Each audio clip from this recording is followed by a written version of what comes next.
واقعیت تکاؤں پداش پڑھسمہ سپارہ کے دریم نمبر آیت تے اللہ تعالیٰ فرمائی چی فَأَبَوْ اَنْ يُضَيِّفُوهُمَا نو فَأَبَوْ منا کئی انکار چی یہودیانو انکارو کو دے حضرت موسیٰ علیہ السلام اور دے حضرت خضر علیہ السلام نہ انکارو کو چی منگستاسو میل مستیا نکو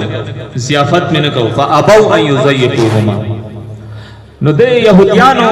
دا حضرت موسیٰ علیہ السلام حضرت حضر علیہ السلام دا سے سفر بند روانو اگدا واقعہ دا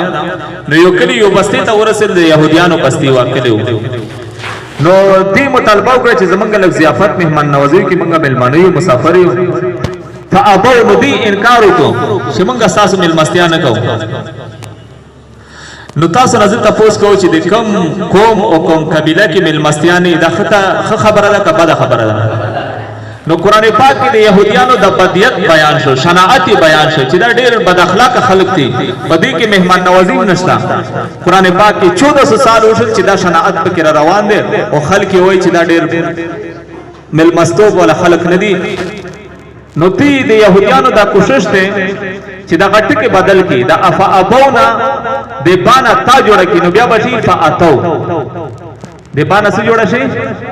تا نو بیا بشی فاتو ان یضیفوهما یا بھائی دیٹنگ کی مطلب داشی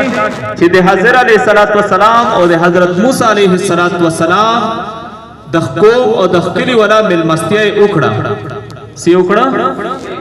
ملمستیاء اکڑا حالانکہ دی ہو ملمستیاء کڑے ندا نو یہودیان پا دے خبر باندے او سا پورے لگیا دی چی دے پانا سے جوڑ کی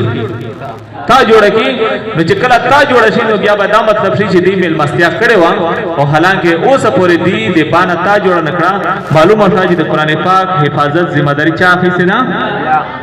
اللہ رب العزت پدے کی یو حرف انسوک تبدیلی اور ادو بدل نشک